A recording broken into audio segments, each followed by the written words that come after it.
Well, you might wonder why I'm practically on the floor, crouched here at the end of my hall. Well, it's to show you this. It's a rather splendid map of the County of Middlesex, published by Phillips in 1881. And you'll see a name many of you will recognise, Spelthorne, which was one of the 600s of the County of Middlesex, the administrative units which were used by the Anglo-Saxon. Certainly they were well into their stride during the time of King Edmund, and that was in the 10th century. But it was the Domesday Book that gave them perhaps even more fame, because Spelthorne had its own entry. Well, many of the villages here, Domesday villages that you can see, and it was entered under Middlesex.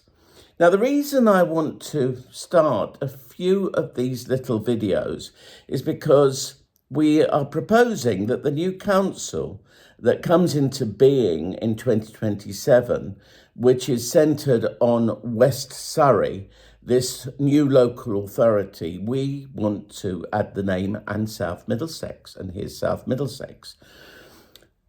Obviously, not all of the places that were in Spelthorne 100 will come under that authority. But in 1974, the new borough of Spelthorne, which joined together Staines and Sunbury-on-Thames, the two Middlesex urban districts, became the borough of Spelthorne in 1974. So a very Middlesex name and historic name was chosen for that council.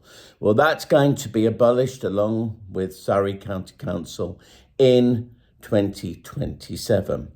And the reason we want to propose the addition of South Middlesex is because you can see here the River Thames, the ancient boundary between Middlesex and Surrey, has never changed. The historic counties never changed.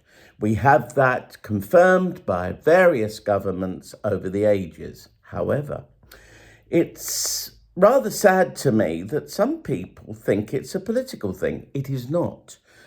When you feel something about where you come from, and family genealogy, for instance, is now one of the biggest hobbies there is in the country, and where you come from means something. I come from Middlesex. I lived in Staines, and I just feel so much for this part of the county.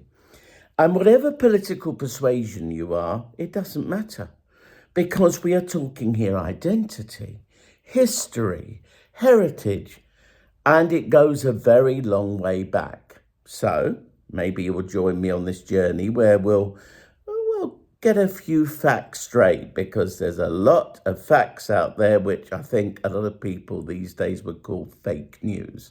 No fake news here. There's Spelthorne, South Middlesex. Join me again soon.